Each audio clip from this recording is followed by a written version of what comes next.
Ito na yung ano, nandito na tayo sa Haraj Jadid. Ito yung ano, mosque ata. Oh, tama, mosque ata.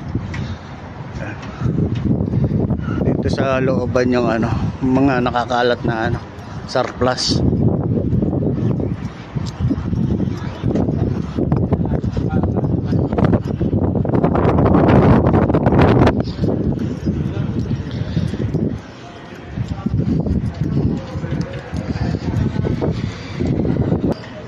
Meron din mga pwesto rito, yan. Mga surplus na ano, makina, mga equipment, yan. Mga restaurant equipment,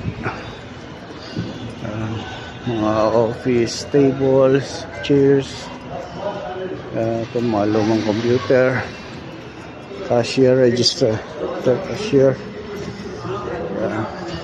Dito tayo pupunta sa mga nakakalat. Okay, dito na tayo. Ikutin lang natin to. Hindi naman tayo bibili. First time ko lang kasi pumunta rito, so medyo interesting pa para sa akin. Tingnan lang natin kung ano meron dito.